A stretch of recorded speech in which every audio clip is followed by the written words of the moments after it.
Assalamualaikum warahmatullahi wabarakatuh. Bismillahirrahmanirrahim. Nawaina ta'alluma wa ta'lim wa tadhakura wa tadhkir wa naf'a wal intifa' wal ifadah wal istifadah wal hatha ala tamassuki bi kitabillahi ta'ala wa sunnati rasulih sallallahu alaihi wasallam wa du'a ila al-huda wa dalalata ala al-khair ibtigha wajhillah wa mardatihi wa qurbihi wa thawabihi subhanahu wa ta'ala. Allahumma inna nas'aluka fahman nabiyyin wa hifdhal mursalin wa ilhamal malaikatil muqarrabin. Allahumma aghnina bil ilm wa zayyina bil hilm wa akrimna bit taqwa wa jamilna bil afiyah. Allahumma akhrijna min dhulumatil wahm wa akribna binuril fahm. Subhanaka la ilma lana illa ma 'allamtana innaka antal alimul hakim. Rabbi shrah li sadri wa yassir li amri wahlul 'uqdatan min lisani yafqahu qawli wa saddid lisani wahdi qalbi bihaqqi sayyidina Muhammadin sallallahu alaihi wasallam. Alhamdulillah wassalatu wassalamu ala sayyidina Rasulillah wa ala alihi wa ashabihi wa man walah, amma ba'd. Telah berkata Al-Imam Hujjatul Islam Abu Hamid Al-Ghazali di dalam kitabnya Bidayatul Hidayah, perbahasan tentang adab-adab mengerjakan sembahyang, muka surat 76, perenggan yang terakhir. Apabila hatimu telah hadir, maka jangan lupa engkau membaca iqamah walaupun engkau hanya sembahyang sendirian. Dan apabila engkau sembahyang berjemaah, maka hendaklah engkau azan kemudian diikuti dengan iqamah, lalu engkau berniat.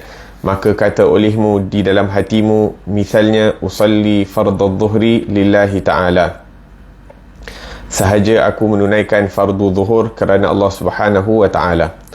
Dan hendaklah niat ini hadir di hatimu ketika engkau takbir, dan jangan sampai niat itu hilang sebelum engkau selesai lafaz takbir. Dan angkatlah kedua tanganmu ketika takbir itu sehingga sampai membetuli kedua bahumu, sedangkan tanganmu itu terbuka dan jari-jarinya terhurai. Dan janganlah engkau memberatkan dirimu untuk menghimpunkan jari-jarimu atau memisahkannya.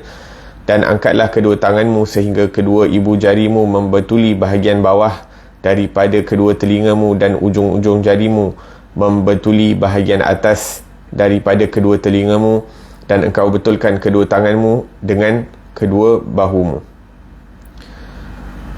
Alhamdulillah wassalatu wassalamu ala sayyidina Rasulillah wa ala alihi wa ashabihi wa man walah, amma ba'd. Alhamdulillah, Imam Ghazali rahimahullahu ta'ala membahaskan ataupun menyebutkan tentang adab-adab mengerjakan sembahyang. Yang mana setelah menyebutkan tentang adab ataupun syarat-syarat sah sembahyang, maka diikuti dengan apa yang perlu dilakukan di permulaan salat, iaitu antara sunnah-sunnah yang dianjurkan sebelum melakukan salat adalah azan dan iqamah. Dan dianjurkan untuk seseorang itu azan sama ada dia bersendirian ataupun apatah lagi dalam keadaan berjemaah. Begitu juga dengan iqamah. Tapi paling kurang, kalau tidak mahu dilakukan azan, maka dilaungkan iqamah sebelum sembahyang. Naam, kemudian diikuti dengan niat. Niat adalah satu perkara yang membezakan antara ibadah dan adah. Satu perkara yang membezakan ibadah dan juga adat kebiasaan. Sebagai contoh, orang itu mandi, kalau diniatkan daripada mandi wajib, maka ianya merupakan mandi wajib. Kalau dia tidak niatkan apa-apa dengan mandi tersebut, maka ianya hanya seperti membasahkan tubuh badan sahaja dan tidak ada apa-apa pahala. Begitu juga niat itu yang membezakan daripada martabat ibadah, sama ada ibadah itu fardu ataupun ibadah itu sunnah. Maka di dalam salat fardu, 3 perkara yang harus dihadirkan dalam niat tersebut, iaitu apa yang sedang dilakukan, iaitu usalli, aku sedang sembahyang. Farda, menunjukkan bahawa ini merupakan amalan fardu ataupun salat fardu. Kemudian al-zuhur, iaitu salat apa yang sedang dilakukan. Jadi 3 perkara perlu, paling kurang perlu disebutkan 3 perkara, usalli, farda, zuhri. 3 perkara ini perlu disebutkan dalam niat. Adapun yang lain merupakan perkara-perkara tambahan. Naam, dan hendaklah niat ini hadir di hatimu ketika engkau takbir. Naam, maka sewaktu kita nak angkat takbir, perlu kita sama ada sebelum kita nak angkat takbir kita sebutkan usalli fardhu dhuhri, ataupun sewaktu kita angkat takbir, kita hadirkan niat itu di dalam hati kita. Sebaiknya kalau boleh jangan sampai niat itu hilang sebelum engkau selesai daripada lafaz takbir. Maksudnya sepanjang takbir, daripada mula kita sebut Allah sehingga kita sebut akbar, niat itu hadir di dalam hati kita. Tapi kalau niat itu lebih pendek daripada takbir kita, maka tidak mengapa. Maksudnya kita niat usolli fardhu zuhri itu sekejap je, tapi Allahu Akbar tu lebih panjang daripada kita nak sebutkan usolli fardhu zuhri dalam hati, maka tidak menjadi apa-apa masalah. Dan disebutkan juga bahawa disunnahkan untuk memendekkan daripada lafaz takbir tersebut. Maksudnya tidak dipanjangkan, seperti takbir al-intiqalat. Sewaktu kita memindah dari satu rukun ke rukun yang lain, disunnahkan untuk memanjangkan daripada takbir Allahu Akbar, dari satu rukun ke satu rukun. Akan tetapi dalam takbiratul ihram dianjurkan untuk kita memendekkan daripada takbir itu Allahu Akbar, supaya kita masuk ke dalam salat dalam keadaan yakin dan confident. Dan juga salah satu sebab dianjurkan khususnya untuk imam untuk memendekkan daripada takbiratul ihram, agar supaya mengelakkan daripada makmum itu tersebut takbir lebih awal daripada imam, ataupun sebelum imam itu sempurna dalam mengucap daripada at-takbir. Kerana imam perlu ucap dengan sempurna dulu Allahu Akbar, barulah makmum itu mengucapkan Allahu Akbar. Jangan pula imam Allahu, makmum kat belakang dah Allahu Akbar. Tak boleh. Maksudnya imam kena selesai takbiratul ihram dahulu, barulah makmum mulakan daripada takbiratul ihram. Dan antara sunnah adalah untuk mengangkat dua tangan ketika takbiratul ihram. Dan juga cara untuk mengangkat tangan sewaktu takbiratul ihram ini disebutkan di sini oleh Imam Ghazali rahimahullah. Naam, sehingga iaitu seakan-akan kita punya ibu jari ni seiring ataupun membetuli daripada kita punya cuping telinga, dan juga kita punya hujung-hujung jari tangan itu dekat kita punya bahagian atas daripada telinga. Wahakadha. Dan Imam Ghazali menyebutkan jangan engkau memberatkan dirimu untuk menghimpun jarimu ataupun memisahkannya. Tak perlu nak rapat macam ni, tak perlu nak dijarakkan macam tu. Ini ikut keadaan asalnya. Ikut keadaan asalnya. Naam. Dan disunnahkan untuk kita biarkan tapak tangan kita ni terbuka, kecuali kalau kita dekat tempat sejuk, musim sejuk. Kalau kita perlu pakai glove, maka tak jadi masalah. Tapi secara umumnya disunnahkan untuk dibiarkan tapak tangan itu terdedah, terbuka. Naam.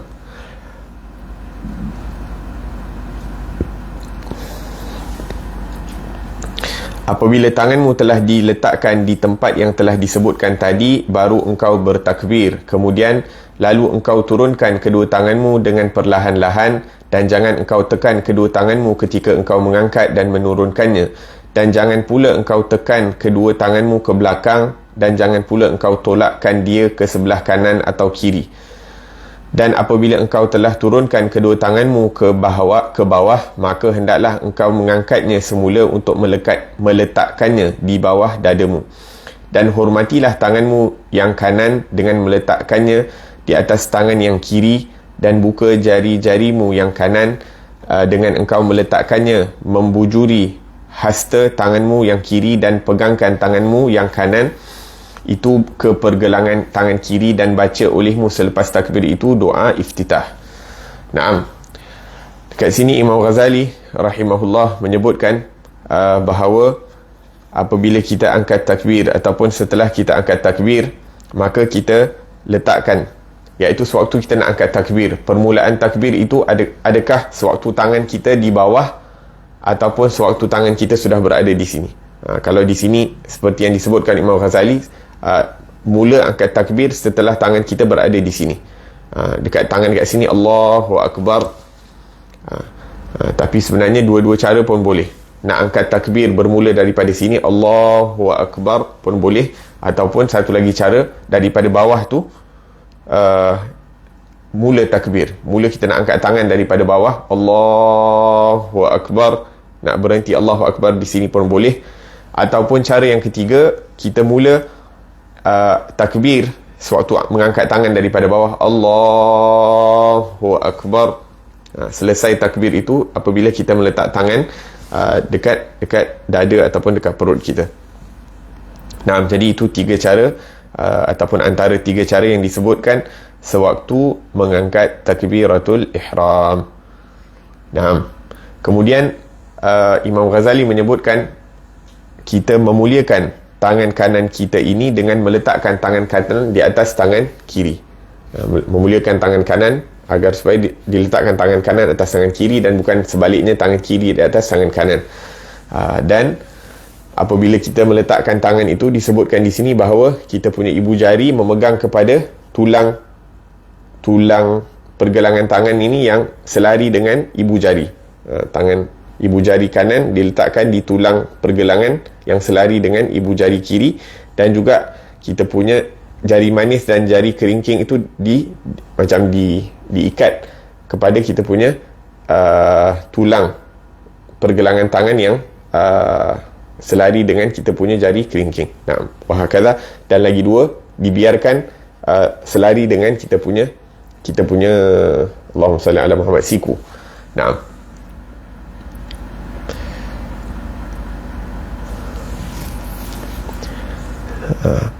dan ada orang apabila meletakkan tangan itu, iaitu ada yang sebelah sini sikit ataupun tengah, dua-dua pun tidak menjadi masalah.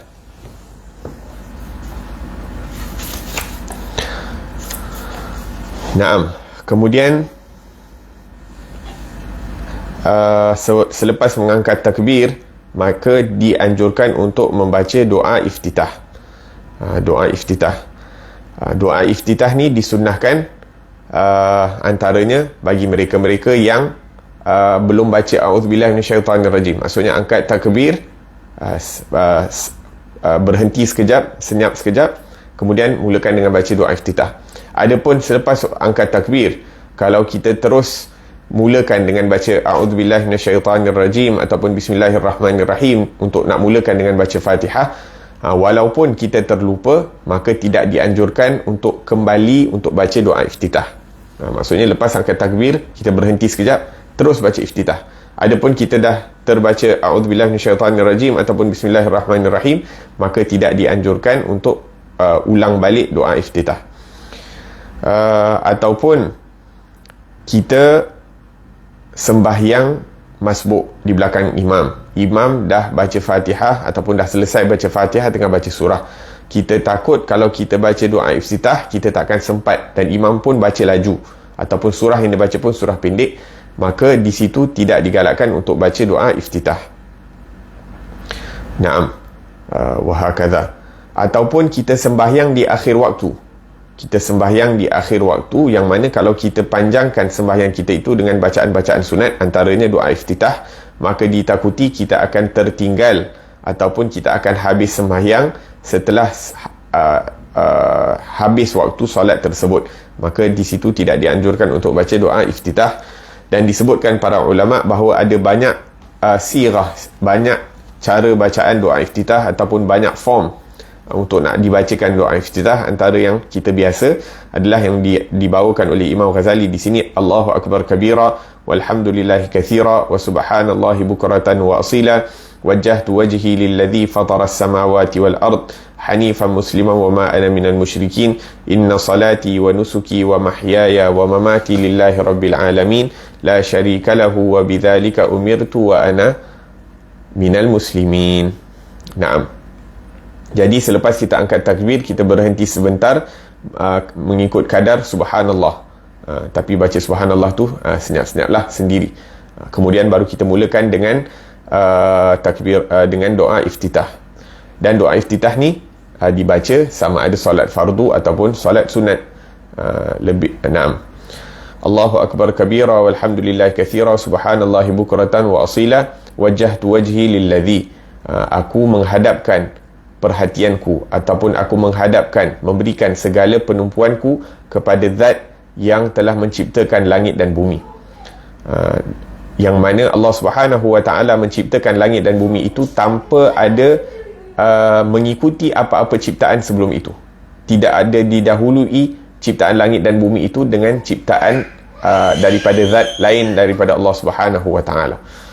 Dan di sini apabila kita menyebutkan wajjahtu wajhi lilladzi fatara samawati wal ard, aku memberikan sepenuh perhatian dan penumpuan kepada zat yang menciptakan langit dan bumi, maka jangan sampai perkataan kita itu menyalahi daripada perbuatan kita. Perkataan kita itu menyalahi daripada i'tiqad kita. Kita mengatakan sesuatu tapi kita buat lain. Kita cuba berusaha ataupun niatkan agar ataupun usahakan agar supaya apa yang kita kata itu sesuai dengan apa yang kita buat. Hanifan, maksud hanifan ma'ilan an kulli din ila dinil Islam, iaitu berpaling daripada segala agama lain melainkan agama Islam. Kita hanya beragama dengan agama Islam. Musliman wa ma'ana minal musyrikin, inna salati, sesungguhnya salatku dan ibadahku, kehidupanku dan kematianku itu adalah milik Allah Subhanahu wa taala, iaitu Allah Subhanahu wa taala zat yang berkuasa untuk menghidup dan mematikan kita. Dalam makna lain, lillahi rabbil alamin adalah buat Allah Subhanahu wa taala. Hidup dan mati kita itu adalah kerana Allah dan bagi Allah. Maksudnya kita tak ada berikan keutamaan kepada selain Allah Subhanahu wa taala dalam kehidupan dan untuk kematian kita. La syarika lahu wa bidzalik wa bidzalika umirtu wa ana minal muslimin. Naam.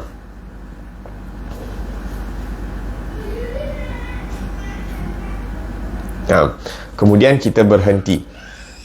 Kemudian baca olehmu a'udzubillahi minasyaitanirrajim, dan seterusnya baca surah Al-Fatihah dengan memperhatikan tempat-tempat tasydidnya, dan berhati-hatilah membezakan antara huruf dad dengan huruf dha dalam bacaanmu, dan katakan amin selepas membaca surah Al-Fatihah itu, dan janganlah engkau sambungkan kalimat amin itu dengan kalimat waladdallin, dan nyaringkanlah bacaanmu pada surah Al-Fatihah dan surah yang berikutnya pada sembahyang subuh, maghrib dan isyak, iaitu pada 2 rakaat yang permulaan kecuali bila engkau seorang makmum, dan nyaringkan dengan kalimat amin. Nah, jadi setelah selesai kita membaca daripada doa iftitah, maka kita berhenti sebentar mengikut dengan kadar subhanallah seperti yang kita sebutkan tadi selepas takbiratul ihram. Jadi selepas takbiratul ihram kita berhenti sekejap, kadar subhanallah. Setelah baca doa iftitah kita berhenti sekejap mengikut kadar subhanallah. Kemudian baca a'udzubillahi minasyaitanirrajim, dan a'udzubillahi minasyaitanirrajim ini disunnahkan untuk baca dalam setiap rakaat, iaitu sebelum kita baca Fatihah disunnahkan untuk kita baca a'udzubillahi minasyaitanirrajim. Kemudian kita berhenti juga sebentar, tu berhenti buat kali yang ketiga selepas takbir, setelah doa iftitah, dan juga setelah a'udzubillahi minasyaitanirrajim.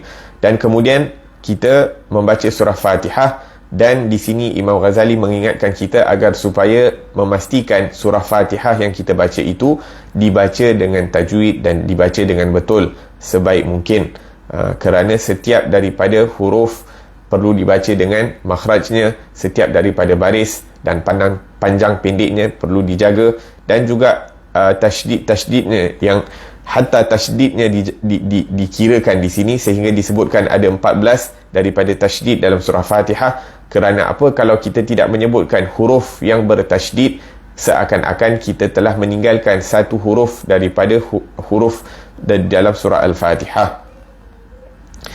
Naam, dan berjaga-jagalah agar supaya kita dapat membezakan setengah-setengah huruf yang biasanya orang keliru, orang tersalah. Antaranya dha dengan dha. Jelaskan perbacaan ataupun bacaan kita sewaktu menyebut dha ataupun dha, ataupun zal dengan zai. Jangan dibaca siratal lazi, siratal lazi, zal. Naam. Naam.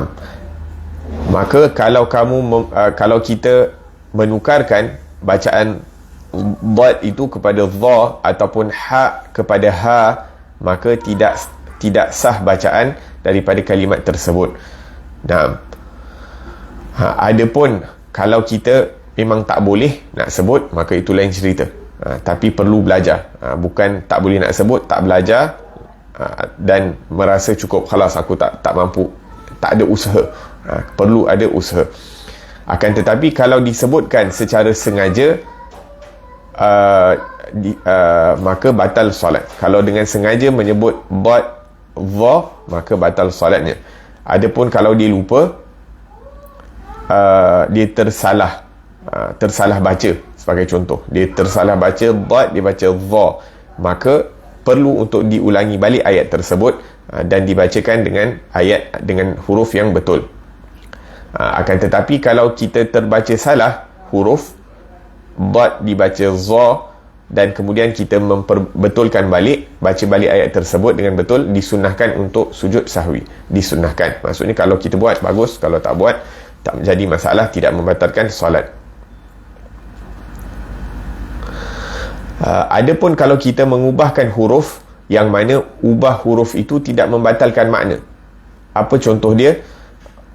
Sepatutnya baca Rabbil Alamin, tapi kita baca Rabbil Alamun. Maksudnya daripada segi i'rab salah, daripada segi tata bahasa salah. Dalam bahasa Arab ditukar ya dalam perkataan Al-Alamin kepada waw menjadi Al-Alamun, ianya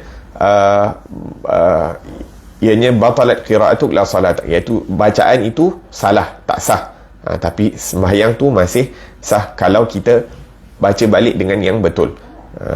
Kalau kita baca, sebab apa tadi kita cakap dia sebut alamun tu tergelincir ataupun slip of tongue, iaitu dia tersalah baca. Jadi kalau dia tersalah baca, ianya salah, bacaan itu salah, jadi perlu untuk diulangi balik. Jadi jangan kita risau kalau kita baca surah Fatihah, kadang-kadang tengah baca-baca terberhenti ataupun tersalah sebut huruf dan sebagainya, maka hanya diulangi daripada perkataan ataupun ayat tersebut, dibetulkan ayat tersebut. Naam, kemudian disebutkan di sini, maka bacalah dengan suara yang nyaring ataupun dengan suara yang kuat pada solat subuh, maghrib dan isyak pada 2 rakaat yang pertama daripada solat tersebut. Kecuali kalau kita makmum. Kalau makmum kita dengar bacaan imam, tapi kalau kita imam ataupun sembahyang munfarid, disunnahkan untuk baca dengan bacaan yang nyaring kuat. Adapun sewaktu membaca imam, sewaktu membaca amin, hatta kita sembahyang sendiri ataupun hatta kita menjadi makmum, pun disunnahkan untuk menguatkan bacaan amin. Tapi sebelum kita nak sebut amin itu, disunnahkan untuk kita berhenti. Jangan kita sambung waladdallina amin.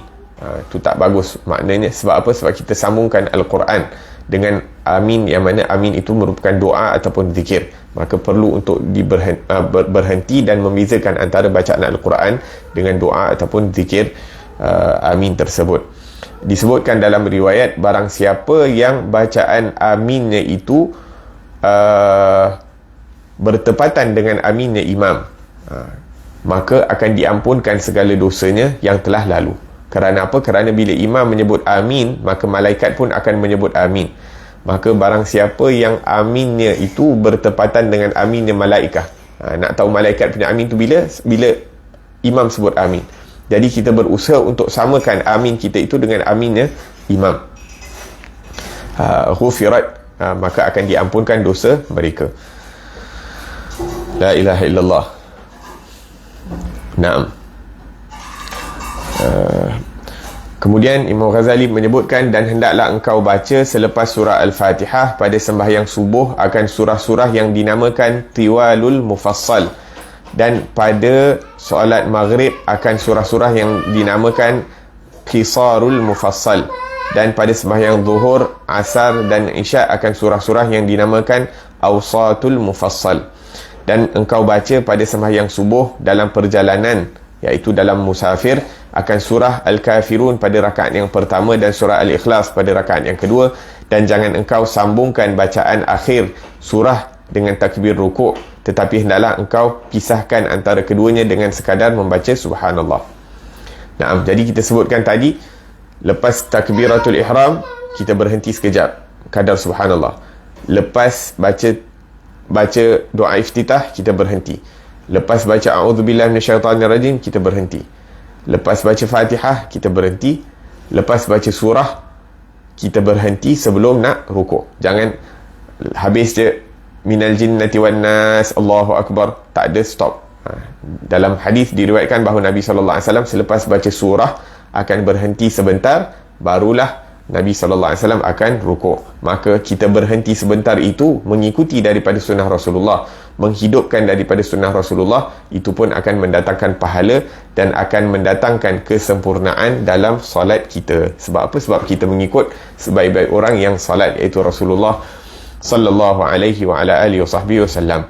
Dan kemudian di sini dibahaskan oleh Imam Ghazali apa surah-surah yang dianjurkan untuk dibaca, apa surah-surah yang bagus untuk kita baca, khususnya bagi mereka-mereka yang hafal banyak surah, khususnya bagi mereka-mereka yang hafal banyak surah dan hafiz Al-Quran, menghafal daripada Al-Quran.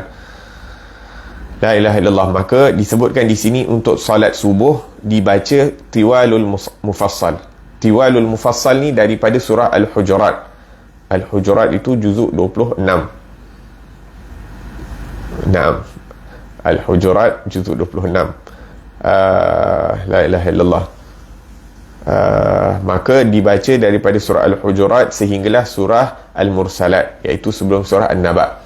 Kalau kita hafal mana-mana surah tu, maka disunahkan untuk kita baca ataupun digalakkan untuk kita baca dalam solat subuh. Kemudian disebutkan adapun pada solat maghrib dan isyak dibacakan untuk sembahyang maghrib baca qisarul mufassal. Qisarul mufassal itu daripada surah Wadduha sampai An-Nas. Surah Wadduha sampai An-Nas. Dan untuk zuhur, asar dan isyak dianjurkan untuk dibaca surah Awsatul Mufassal, iaitu surah An-Naba, amma yatasaalun, sehinggalah surah sebelum surah Wadduha, iaitu wal-laili idza yaghsha. Naam. Itu untuk surah zuhur, untuk solat zuhur, asar dan isyak. Ada riwayat lain mengatakan bahawa solat zuhur itu dibaca daripada tiwalul mufassal, iaitu daripada Hujurat sampai Mursalat, tapi apa yang dibacakan dalam solat zuhur itu lebih pendek daripada apa yang dibaca dalam solat subuh. Naam. Naam.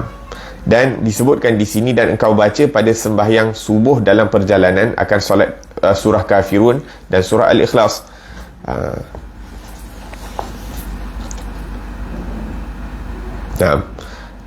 Bila kita dalam perjalanan, kita baca surah-surah pendek, iaitu Nabi meringankan buat umatnya bila dalam perjalanan dibaca surah Qul ya ayyuhal kafirun dan surah Al-Ikhlas.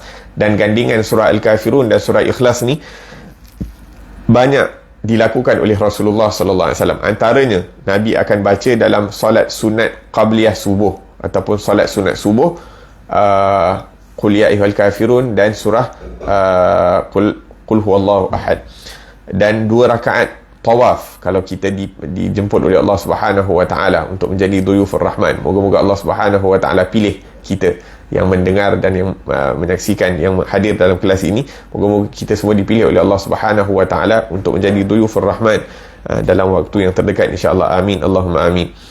Jadi dalam solat 2 rakaat tawaf, setelah kita selesai menunaikan tawaf, maka kita solat sunat 2 rakaat tawaf. Begitu juga kita dibacakan Qul ya ayyuhal kafirun dan Qul huwallahu ahad dalam solat sunat tahiyatul masjid. Dan surah Qul ya ayyuhal kafirun dan Qul huwallahu ahad ini dipanggil suratul Ikhlas. Dua-dua ini dipanggil suratul Ikhlas kerana surah Al-Kafirun ini memperbaiki daripada ibadah dan agama kita, dan surah Qul huwallahu ahad ini memperbaiki, mengikhlaskan daripada tauhid kita. Yang pertama, Qul ya ayyuhal kafirun mengikhlaskan ibadah dan agama, dan yang kedua itu mengikhlaskan daripada tauhid kita. Kemudian disebutkan kalau kita ada masa, disunnahkan untuk baca dalam solat subuh pagi Jumaat Alif Lam Mim Sajdah dan Hal Ata 'alal Insan, kalau ada masa. Kalau tak ada masa, dianjurkan baca Sabbihisma Rabbikal A'la dan Hal Ataka Hadithul Ghashiyah. Begitu juga dengan Khamis malam Jumaat, solat maghrib, Nabi SAW disebutkan dalam riwayat membaca surah Qul ya ayyuhal kafirun dan Qul huwallahu ahad dalam solat fardu maghrib. Adapun solat fardu isyak dianjurkan untuk baca hal ataka hadithul ghashiyah dalam Sabih isma rabbikal a'la pada rakaat pertama dan hal ataka hadithul ghashiyah pada rakaat yang kedua. Dan untuk solat Jumaat dianjurkan untuk baca surah Al-Jumu'ah, yusabbihu lillahi ma fis samawati wa ma fil ardil malikil qudusil azizil hakim, dan pada rakaat kedua surah Al-Munafiqun, idza ja'akal munafiquna qalu nashhadu innaka la rasulullah wallahu ya'lamu innaka la rasuluhu wallahu yashhadu innal munafiqina lakadzibun. Kalau imam hafal ataupun kalau ada waktu ataupun sekali-sekala kita hidupkan sunnah Rasulullah dengan baca surah yang panjang. Tapi kalau tak ada masa, kita baca surah Sabbih isma rabbikal a'la dan hal ataka hadithul ghashiyah. Maka surah Sabbih isma rabbikal a'la dengan hal ataka hadithul ghashiyah ini dianjurkan untuk baca solat isyak malam Jumaat, subuh pagi Jumaat kalau tak ada masa untuk nak baca Alif Lam Mim Sajdah dan hal ata 'alal insan, dan juga solat Jumaat itu sendiri. 3 solat berturut-turut itu dianjurkan untuk dibaca dua surah tersebut. Adapun akan tetapi pada waktu yang sama, kalau kita nak baca surah-surah yang panjang ini, kita pastikan bahawa orang-orang yang sembahyang di belakang kita tu okey untuk nak baca surah panjang. Kadang-kadang bila kita jadi imam, mungkin surah-surah panjang ini lebih digalakkan untuk kita baca, sebagai contoh dekat madrasah dan sebagainya, yang mana kita tahu murid-murid semua iaitu tidak terkejar dan sebagainya, dan okey untuk mengikut daripada imam. Adapun kita sembahyang, kita jadi imam kat masjid-masjid awam dan sebagainya, masjid-masjid umum, maka dianjurkan untuk kita jadi imam dalam keadaan short and sweet, iaitu tidak terlalu panjang dan tidak terlalu pendek. Tidak terlalu panjang kerana apa? Kerana kadang-kadang orang ada keperluan, mereka datang sembahyang untuk kemudian nak bergegas pergi tempat kerja, ataupun ada orang-orang yang mungkin berumur dan sebagainya, uzur tak mampu untuk nak berdiri lama, maka kita ambil kira keadaan mereka. Ataupun kadang-kadang ada ibu yang anaknya sedang menangis dan sebagainya, maka dipendekkan. Dan itu yang diajarkan oleh Rasulullah sallallahu alaihi wasallam. Akan tetapi kalau kita sembahyang di tempat yang khusus, sebagai contoh dekat madrasah dan sebagainya, dekat rumah, maka boleh untuk kita nak memanjangkan daripada as-salah.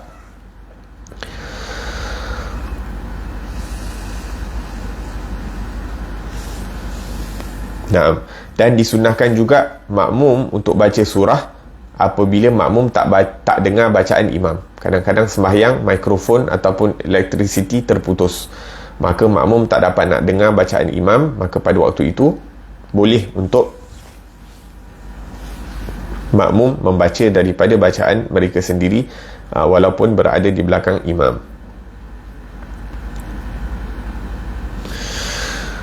Dan jangan kita sambung akhir surah itu dengan rukuk, bahkan kita pisahkan, seperti yang kita sebutkan tadi.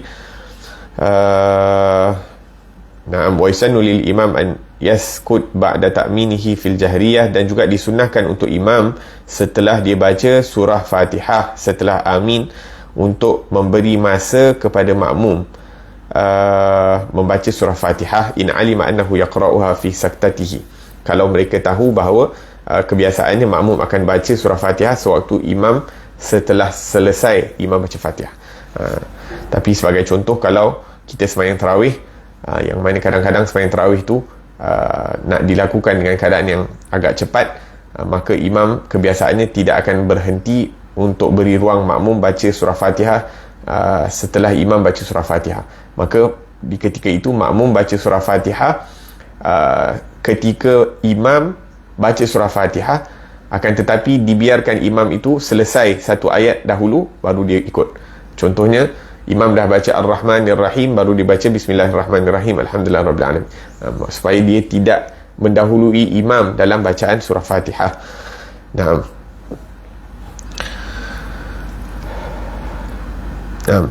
Dan ketika engkau berdiri, hendaklah engkau menundukkan pandanganmu ke tempat sujudmu, kerana yang demikian itu lebih menumpukan perhatianmu dan lebih hampir kepada khusyuk hatimu. Dan jangan sekali-kali engkau menoleh ke kiri atau ke kanan di dalam sembahyangmu. Nah, kemudian ada doa yang dianjurkan untuk dibaca oleh imam. Sebagai contoh, setelah imam baca surah Fatihah, nak beri peluang kepada makmum baca Fatihah, ada ayat Al-Quran yang dianjurkan untuk dibaca. Ayat Al-Quran itu Allahu Akbar, tak ingat nama surah, tapi Rabbi auzi'ni an ashkura ni'mataka allati an'amta alayya wa ala walidayya wa an a'mala salihan tardah wa aslih li fi dhurriyyati inni tubtu ilaika wa inni minal muslimin, pada rakaat yang pertama. Lepas tu ayat yang seterusnya pada rakaat yang kedua, Rabbi auzi'ni an ashkura ni'mataka allati an'amta alayya wa ala walidayya wa an a'mala salihan tardah wa adkhilni bi rahmatika fi ibadika salihin. Permulaan doa tu sama, Rabbi auzi'ni, akan tetapi di penghujungnya tu berbeza. Jadi satu ayat dibaca pada rakaat yang pertama setelah Fatihah, sewaktu beri peluang untuk makmum baca surah Fatihah, dan ayat yang seterusnya itu, ayat yang kedua itu dibaca pada rakaat yang kedua sewaktu memberi peluang makmum membaca surah Fatihah. Agar supaya dan dibaca doa itu secara senyap-senyap agar supaya makmum dapat baca. Kemudian disebutkan di sini, sewaktu kita berdiri, antara adab ketika berdiri dalam sembahyang adalah untuk menundukkan kita punya kepala dan memusatkan pandangan kita itu kepada tempat kita sujud. Disebutkan di sini, walaupun kita sembahyang di depan Kaabah ataupun di belakang Nabi ataupun kita solat jenazah, maka dalam keadaan itu pun dianjurkan untuk kita sembahyang memusatkan pandangan kita kepada tempat sujud. Ada juga yang mengatakan bahawa kalau kita sembahyang di depan Kaabah, maka itu merupakan peluang untuk kita melihat kepada Kaabah. Jadi di depan Kaabah tak apa, depan Kaabah itu kita melihat kepada Kaabah dan tidak melihat kepada tempat sujud. Kerana kita jarang berada di kota Makkah, jadi bila ada kota Makkah tu, kita nak melihat kepada Kaabah itu sebanyak-banyaknya, dan melihat kepada Kaabah itu dianggap sebagai ibadah. Kerana Nabi SAW menyebutkan setiap hari akan turun 120 rahmat pada Kaabah ataupun di Masjidil Haram. 20 kepada mereka-mereka yang melihat kepada Kaabah, 40 kepada mereka yang bersembahyang, dan 60 kepada mereka yang bertawaf. Ala kulli hal, sama ada kita nak mana-mana yang lebih mendatangkan khusyuk, lebih membantu kita dalam memberikan tumpuan kepada Allah Subhanahu wa taala, menghadirkan hati bersama Allah Subhanahu wa taala, maka itu yang lebih afdal. Maka ianya subjektif. Ada orang tengok Kaabah lebih fokus, ada orang tengok ke tempat sujud lebih memberikan tumpuan ataupun menghasilkan tumpuan, menghadirkan hatinya kepada Allah Subhanahu wa taala.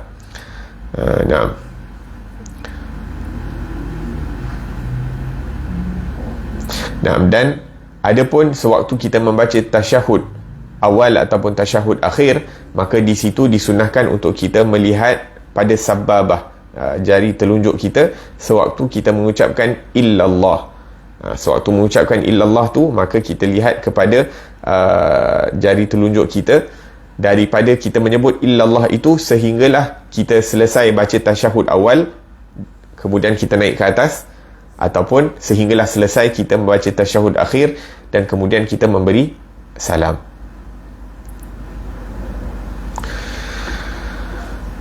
Dan berkata Imam Ghazali rahimahullah, dan jangan sampai kamu menoleh kiri dan kanan sewaktu sembahyang. Maksudnya tu dah agak teruk lah, fokus dah lari sangat lah tu sampai boleh toleh kiri dan kanan.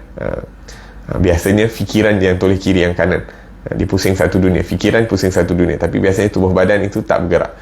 Sebab itu disebutkan oleh Sayyidina Umar Al-Khattab radhiyallahu anhu, sewaktu melihat satu orang dia sedang bermain dengan janggut dia sewaktu salat, maka dia kata, lau khasha'a qalbu hadha la sakanat jawarihuh. Kalau hati orang ni fokus kepada Allah Subhanahu wa taala, hadir bersama Allah Subhanahu wa taala, maka tubuh badannya itu tidak akan bergerak.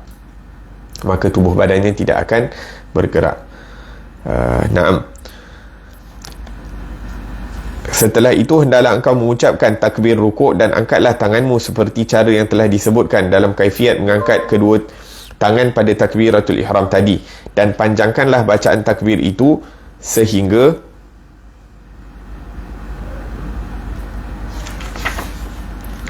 engkau sampai berada dalam keadaan rukuk yang sempurna.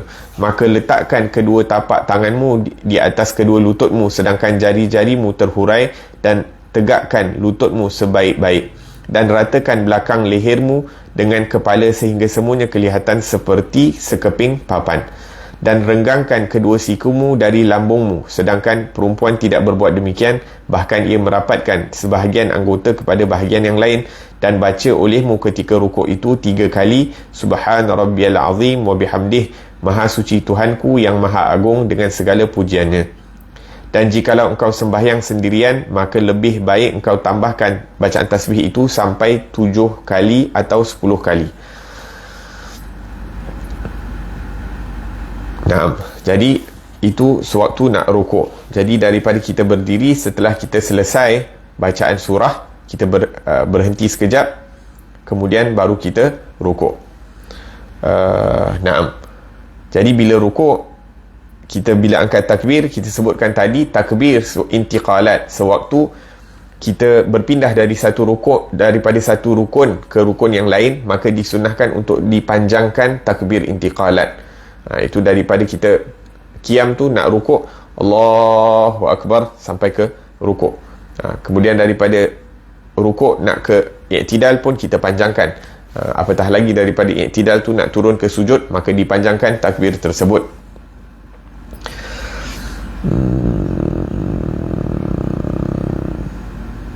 Naam.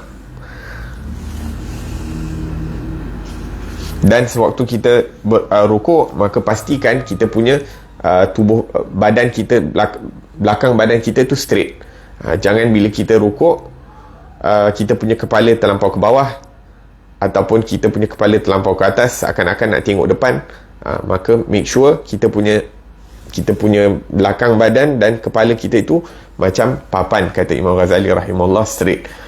Dan letak tapak tangan kita dekat lutut dalam keadaan terhurai, iaitu tak terlampau terpisah dan tak terlampau melekat. Maksudnya dia dan kalau boleh kita arahkan dia ke arah kiblat. Maksudnya cuba straightkan dia ke arah maksudnya kita letak dekat atas lutut, tapi dalam keadaan dia mengarah ke kiblat. Jangan pula kita letak kat lutut tapi tangan ke kanan ataupun masuk ke dalam dan sebagainya. La ilaha illallah. Dan renggangkan kedua sikumu dari lambung. Maksudnya kalau kaum lelaki bila dia rukuk, tak perlu nak rapatkan tangan dia ke bahagian badan dia. Adapun kaum wanita, maka kaum wanita merapatkan dia punya lengan dia dengan dia punya tubuh badan. Kemudian dibaca Subhana rabbiyal azim wa bihamdih. Dan ini merupakan satu tempat yang mana kita mendekatkan diri kepada Allah Subhanahu wa taala sebelum sujud. Maksudnya daripada berdiri tu, rukuk tu seakan-akan persinggahan pertama sebelum kita nak dekatkan diri kepada Allah Subhanahu wa taala dalam sujud. Dan dibacakan Subhana rabbiyal azim wa bihamdih 3 kali, paling kurang 3 kali. Ianya sunnah, tapi sunnah untuk buat 3 kali.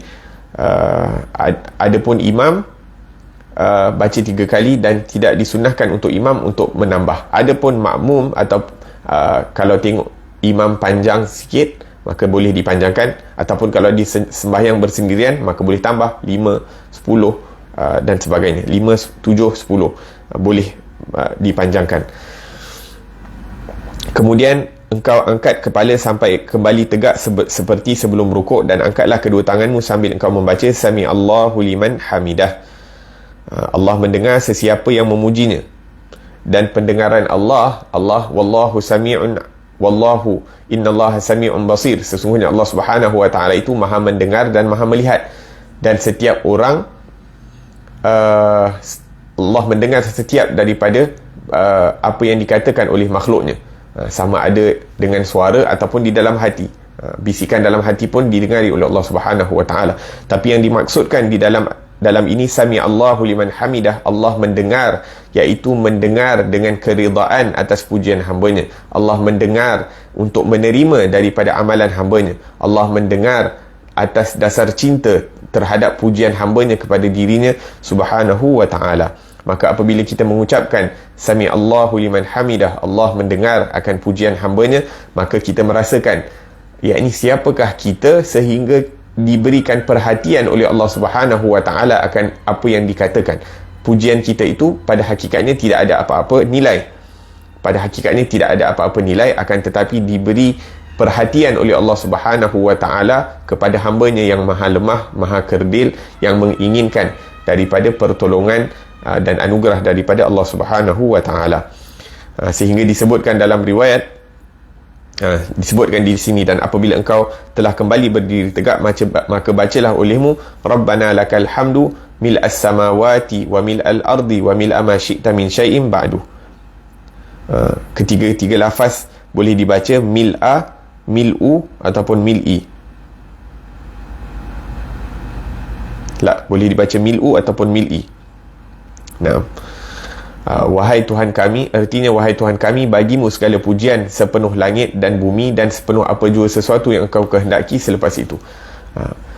Dan bacaan ini pada hakikatnya bukan diajarkan oleh Rasulullah sallallahu alaihi wasallam, akan tetapi dibaca oleh seorang sahabi, seorang A'rabi, seorang sahabat Rasulullah sallallahu alaihi wasallam yang duduk ataupun yang dipanggil sebagai orang Badui lah. Orang Badui ni orang yang duduk di dalam dekat padang pasir dan sebagainya. Orang yang mempunyai hati yang bersih dan mempunyai iaitu taste kepada bahasa. Jadi bila dia dengar sami Allahu liman hamidah, seakan-akan hatinya itu dipenuhi dengan pujian dan kesyukuran kepada Allah Subhanahu wa taala, sehingga menyebabkan dia mengungkapkan pujian yang lebih kepada Allah Subhanahu wa taala dengan mengatakan Rabbana lakal hamd, Tuhanku, wahai Tuhanku, bagi kamu segala pujian, mil'as sama, sepenuh pujian yang memenuhi daripada 7 petala langit, wa mil'al ardi, dan pujian yang memenuhi daripada 7 petala bumi, wa mil'a ma syi'ta min syai'in ba'd, dan pujian yang memenuhi daripada apa-apa segala yang engkau ciptakan ya Rabb, daripada arasnya Allah Subhanahu wa taala, daripada kursinya Allah Subhanahu wa taala, yang mana tidak sampai ke derajat itu melainkan Nabi kita Nabi Muhammad sallallahu alaihi wa ala alihi wa sahbihi wasallam. La ilaha illallah. Dan ini dibacakan oleh sahabi di dalam solat, iaitu dia mengada-adakan sesuatu perkara di dalam solat yang tidak diajarkan oleh Rasulullah sallallahu alaihi wasallam. Akan tetapi Nabi sallallahu alaihi wasallam tak marah. Bahkan Nabi tanya selepas sembahyang solat, lepas memberi salam, setelah selesai solat, siapakah yang membaca?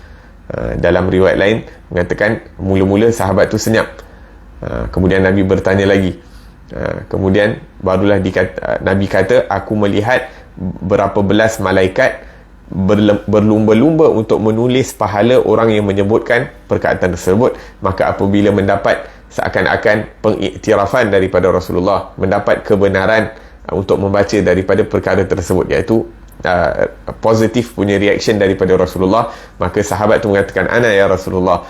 Maka Rasulullah pun sendiri disebutkan bahawa mengamalkan daripada apa yang dibaca ataupun yang disebutkan oleh A'rabi tersebut pada sembahyang beliau. Dan di sini menunjukkan keluasan syariah, iaitu apa-apa amalan yang selari dengan ajaran Islam, tidak bercanggah dengan ajaran Islam, tidak bercanggah dengan akidah dan sebagainya, apatah lagi ini dalam bentuk pujian dan sebagainya, maka dibolehkan.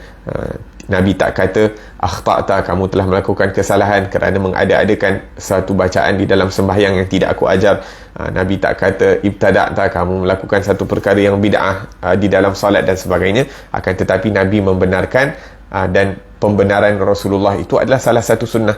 Kita pelajari sunnah itu adalah apa yang dikatakan oleh Rasulullah, apa yang dibuat oleh Rasulullah, dan apa yang dibenarkan oleh Rasulullah sewaktu ianya dilakukan di hadapan baginda Rasulullah. Kerana Rasulullah itu tidak boleh berdiam diri kalau sesuatu kesalahan dilakukan di hadapan baginda sallallahu alaihi wasallam. Iaitu kalau benda itu salah daripada segi syarak, maka perlu ditegur oleh Rasulullah. Jadi Rasulullah tidak menegur apa-apa yang dilakukan di hadapan baginda itu merupakan satu takrir, merupakan satu kebenaran daripada beliau, dan takrir itu ulama kata adalah sebahagian daripada sunnahnya Rasulullah sallallahu alaihi wasallam. Jadi di sini menunjukkan keluasan syariah, dan Rasulullah juga bersifat berlapang dada dan mempelajari daripada perkara-perkara baik, mengambil daripada poin-poin yang baik yang diajarkan ataupun yang ditunjukkan oleh as-sahabah.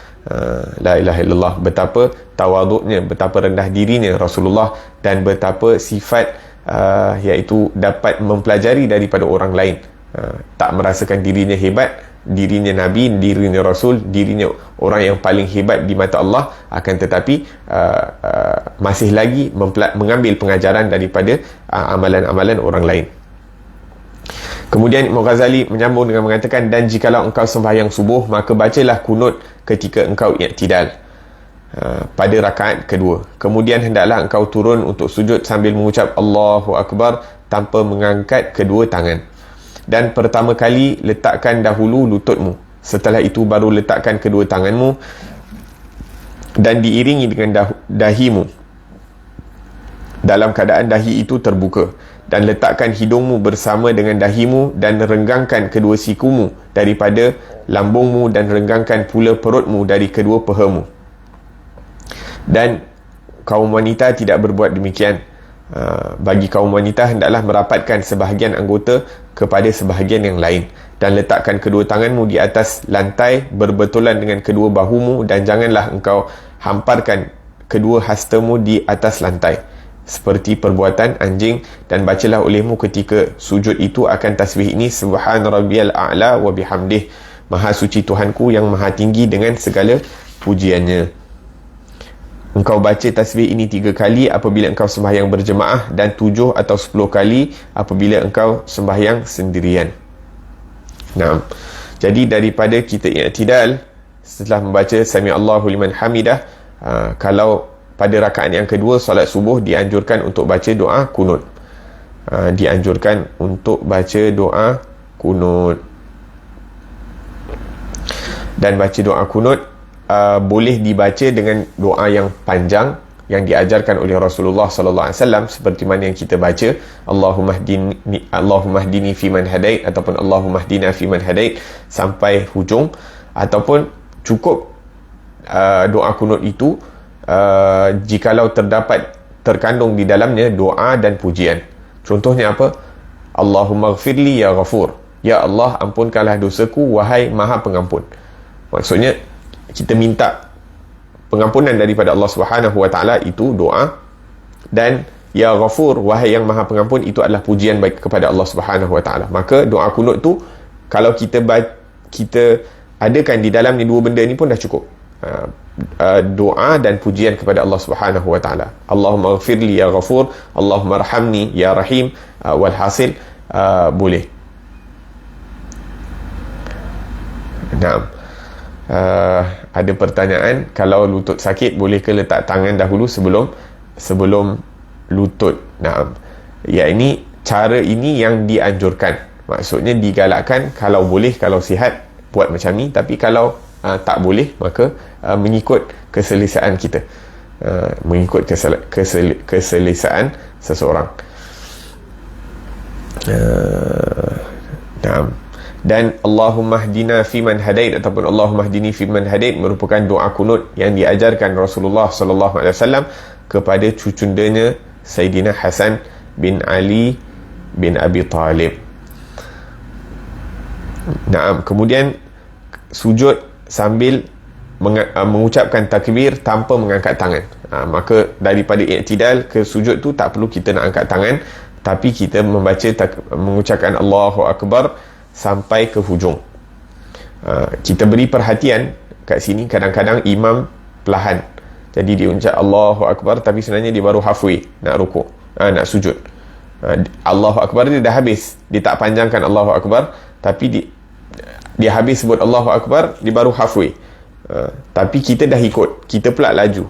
Tak boleh. Kita jangan mendahului imam, kita jangan menyamai daripada imam, apatah lagi mendahului. Jadi kalau boleh kita kita kalau makmum tu, kita belakang boleh nampak imam kan, biar dia settle sujud sampai bawah, dia dah letak dahi dia dekat atas tempat sujud kat lantai, barulah kita turun daripada atas. Kita biarkan imam tu sampai bawah dahulu, baru kita turun. Wahakadha. Dan di sini disebutkan bahawa kita letak lutut kita dahulu, kemudian kita letak tapak tangan kita, dan kita letakkan dahi kita dalam keadaan dahi itu terbuka. Jangan sampai kita sujud, kadang-kadang anak-anak muda kan, dia pakai kupiah dia sampai tutup dia punya kening. Jadi bila dia sujud atas kupiah. Tak boleh. Make sure. Tapi maksudnya dahi tu sinilah. Maksudnya walaupun kadang-kadang nampak macam dahi, nampak macam tertutup kan, tapi kalau kita naikkan tu lebih ahsan. Tapi maksudnya selagi mana dahi tu terkena tempat sujud, maka boleh. Allahu Akbar. Naam. Jadi yang perlu dibukakan tempat-tempat sujud itu, kita sujud, umirtu an asjuda ala sab'ati a'dhum. Aku diperintahkan, kata Rasulullah, untuk bersujud atas 7 anggota. Iaitu dahi itu dibiarkan terbuka, 2 tapak tangan juga dianjurkan, disunnahkan untuk dibiar terbuka. Adapun lutut kena tutuplah aurat kan. Dan juga kita punya perut pada pada jari-jari kaki. Perut jari-jari kaki itu perlu untuk jadi maksudnya dia punya perut jari tu, bukan belakang dia. Jadi bila kita sujud tu, jangan pula kita sujud macam ni. Sujud tu biar dia punya perut dia tu, perut jari tu berada dekat atas tanah.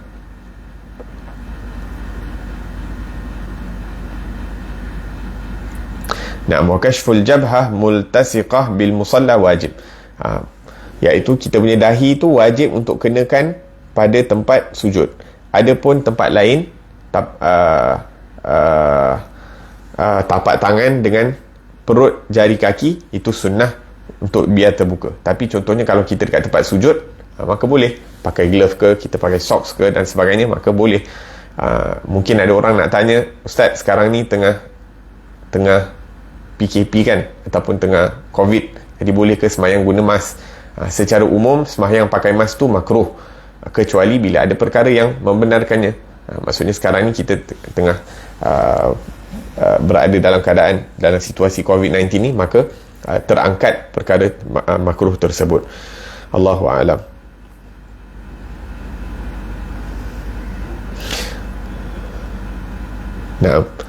Dan disebutkan di sini watarkul tertib fi wad'i hadhil a'dha makruh. Meninggalkan tertib dalam meletakkan, iaitu lutut, kemudian tapak tangan, kemudian dahi itu makruh. Sini juga sama, makruh bila tak ada keuzuran. Kita boleh nak ikut tertib, tapi kita saja tak nak ikut, tu makruh. Tapi kalau kita memang sakit kaki dan sebagainya, maka tidak menjadi kesalahan.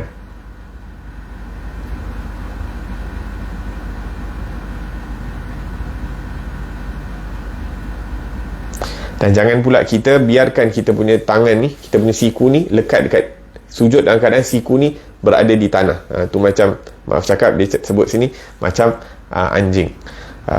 Maka kita tinggikan. Kalau laki, kita renggangkan tangan ni dengan badan, dan kita biar ada jarak daripada siku tu daripada tanah. Adapun kaum wanita, dijarakkan siku daripada tanah, tapi dirapatkan kepada tubuh badan. Kemudian disebutkan di sini baca subhan rabbiyal a'la, kerana perkataan a'la ini adalah lebih sempurna dalam mengagungkan Allah daripada perkataan al-azim. Subhan rabbiyal azim, subhan rabbiyal a'la, yang maha tinggi. Satu maha agung, satu lagi maha tinggi. Maka di sini dalam hadis Nabi sallallahu alaihi wasallam menyebutkan aqrabu ma yakunul 'abdu min rabbih wa huwa sajid.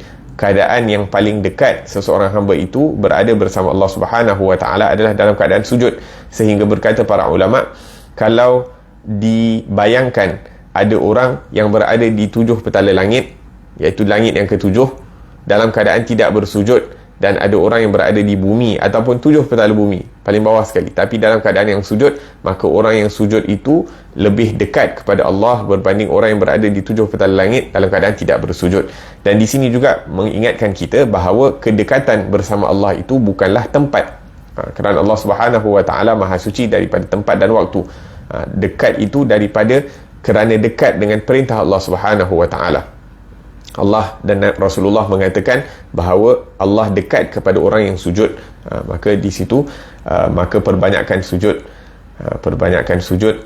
Dan dalam Al-Quran disebutkan wasjud waqtarib, dan sujud dan dekatkanlah diri kepada Allah Subhanahu Wa Taala. Maka bertanya seorang guru kepada anak muridnya, kamu telah sujud, tapi di mana pendekatan kamu kepada Allah Subhanahu Wa Taala? Dah berapa tahun kita salat? Dah berapa kali kita sujud kepada Allah? Adakah kita merasakan kedekatan kita kepada Allah Subhanahu Wa Taala? Adakah kita merasakan kenikmatan untuk mengisi masa lapang kita, masa kosong kita itu untuk beribadah kepada Allah Subhanahu Wa Taala? Adakah kita merasakan kenikmatan ataupun perkara-perkara lain selain Allah itu lebih nikmat daripada beribadah kepada Allah Subhanahu Wa Taala, menghadirkan diri bersama Allah Subhanahu Wa Taala? Moga-moga Allah Subhanahu Wa Taala dekatkan kita kepadanya bimahdhi judi wa fadlih wa karamih. Amin, Allahumma amin.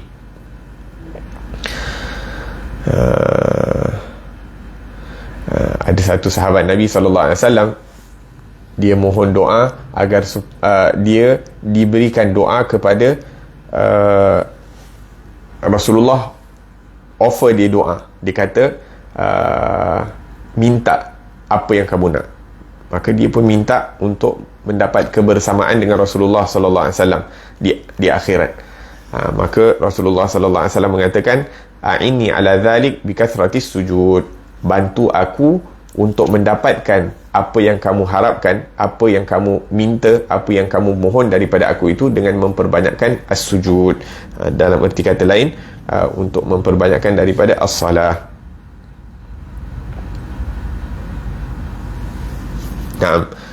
Ini ala dhalika bikasratis sujud, maka memperbanyakkan solat menjadi asbab, memperbanyakkan sujud menjadi asbab untuk mendekatkan kita kepada sahibul maqamil mahmud, kepada Nabi Muhammad sallallahu alaihi wa ala alihi wasallam.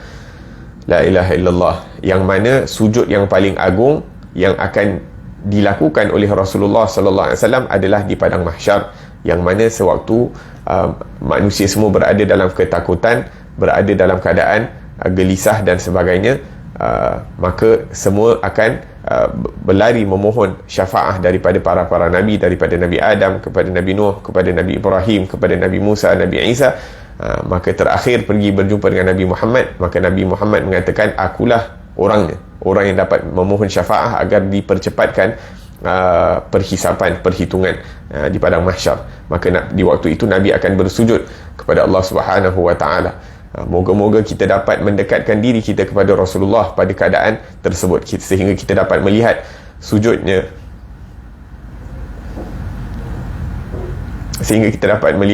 baginda Rasulullah yang sempurna itu di hadapan Allah Subhanahu Wa Taala. Moga-moga kita didekatkan dengan Rasulullah sallallahu alaihi wasallam pada hari tersebut, sehingga kita mampu dapat mendengar daripada bacaan ataupun pujian yang dipanjatkan oleh Rasulullah pada saat tersebut, sehingga apabila selesai baginda membaca daripada pujian tersebut, maka akan dikatakan kepada Rasulullah, irfa' ra'sak, angkatlah kepala kamu wahai Muhammad, sal tu'ta, minta apa yang kamu inginkan akan diberikan kepada kamu, washfa' tushaffa', berilah syafaat kerana syafaat kamu akan diterima oleh Allah Subhanahu Wa Taala. Maka untuk kita nak dekat pada hari tersebut, maka kita kena biasakan diri kita untuk sujud di dunia ini. Makin sempurna sujud kita, makin dekat insya-Allah kita akan dapat bersama Rasulullah sallallahu alaihi wasallam di akhirat kelak. Dan dikatakan bahawa hati ini juga terdapat sujud, yang mana apabila hati itu diberi taufik untuk sujud kepada Allah Subhanahu Wa Taala, maka dia tidak akan bangun lagi. Maksudnya hati itu bila dah tunduk kepada keagungan Allah Subhanahu Wa Taala, telah tunduk kepada perintahnya Allah Subhanahu Wa Taala, telah tunduk untuk menjauhi daripada larangan Allah Subhanahu wa taala, maka insya-Allah hati-hati seperti ini tidak akan lagi toleh kepada perkara-perkara selain daripada Allah Subhanahu wa taala. Moga-moga Allah Subhanahu wa taala kurniakan sujud tubuh badan, diperbanyakkan kita untuk sujud dengan tubuh badan kita dan juga sujud dengan hati kita di hadapan keagungan Allah Subhanahu wa taala. Amin Allahumma amin. Dengan keberkatan hari yang mulia ini, hari 13 Rejab, yang mana disunahkan untuk kita berpuasa 3 hari, 13, 14, 15 daripada bulan Rejab, dan juga dengan keberkatan bulan Rejab itu sendiri, moga-moga Allah Subhanahu wa taala beri kita taufik untuk menjaga daripada kehormatan bulan Rejab. Dikatakan orang yang menjaga kehormatan bulan Rejab diberi taufik untuk menjaga kehormatan bulan Syaban. Orang yang menjaga kehormatan bulan Syaban diberikan taufik untuk menjaga kehormatan bulan Ramadan. Orang yang menjaga kehormatan bulan Ramadan, Allah akan menjaga dia daripada satu Ramadan ke Ramadan yang akan datang. Dan menjaga kehormatan bulan-bulan ini adalah dengan mengagungkan perintah Allah, cuba memperbanyakkan ibadah kepada Allah Subhanahu wa taala, berusaha bersungguh-sungguh untuk meninggalkan daripada larangan Allah Subhanahu wa taala, dan cuba usahakan untuk mengagungkan segala daripada sunnah Rasulullah sallallahu alaihi wasallam, segala perkara-perkara yang dianjurkan, yang disunnahkan oleh Rasulullah, yang dilakukan oleh Rasulullah, ataupun perkara-perkara yang para ulama mengatakan ia perkara sunnah, tapi kita anggap ia sebagai satu perkara yang besar, yang agung, kerana setiap perkara yang sunnah itu ada cahayanya, ada rahasianya, ada asbab untuk mendekatkan kita kepada Allah Subhanahu wa taala. Setiap perkara sunnah itu menjadi asbab untuk menampung daripada kekurangan-kekurangan yang berlaku dalam amalan-amalan fardu kita. Begitu juga mengagungkan daripada bulan-bulan ini adalah dengan berusaha bersungguh-sungguh untuk meninggalkan larangan Allah, hatta perkara-perkara yang makruh. Walaupun ianya perkara yang makruh, tapi kita berusaha untuk meninggalkan perkara-perkara yang makruh ini kerana mengagungkan daripada perintah Allah. Berkata sahabat-sahabat Nabi berkata, kami meninggalkan 99 daripada perkara-perkara yang makruh, takut-takut kami tergelincir dalam melakukan perkara yang haram. Maka berjaga-jaga daripada perkara-perkara ataupun cara-cara untuk berjaga-jaga daripada tergelincir daripada melakukan yang haram itu adalah meninggalkan daripada perkara-perkara yang makruh. Begitu juga khilaful aula dan sebagainya. Moga-moga Allah Subhanahu wa taala tambahkan ilmu yang bermanfaat buat kita dan manfaatkan kita dengan ilmu yang diperdengarkan, dan moga-moga Allah menjadikan kita orang-orang yang disayangi oleh Allah dan Rasul sallallahu alaihi wasallam. Amin Allahumma amin. Rabbana anfa'na bima 'allamtana, rabbi 'allimna alladhi yanfa'una, rabbi faqihna wa faqih ahlana wa qarabati lana fi dinina ma ahli al-qutri untha wa dhakar. ربي وفقنا وفقهم لما ترتضي قولا وفعلا كرما، وارزق الكل حلالا دائما، وأخل أتقياء علماء نحظى بالخير ونكفى كل شر. ربنا واصلح لنا كل شؤون، وأقر بالرضا منك العيون، واقض عنا ربنا كل الديون قبل أن تأتينا رسل المنون، واغفر واستر أنت أكرم من ستر. وصلاة الله تغشى المصطفى من إلى الحق دعانا، والوفى بكتاب فيه للناس شفاء، وعلى الآل الكرام الشرفاء، وعلى الصحب المصابيح الغرى. اللهم اهدنا بهداك واجعلنا ممن يسارع في رضاك، ولا تولنا وليا سوى، ولا تجعلنا ممن خالف أمرك وعصاك. وحسبنا الله ونعم الوكيل، ولا حول ولا قوة إلا بالله العلي العظيم. وصلى الله على سيدنا محمد وعلى آله وصحبه وسلم، والحمد لله رب العالمين، والعفو منكم، والسلام عليكم ورحمة الله وبركاته.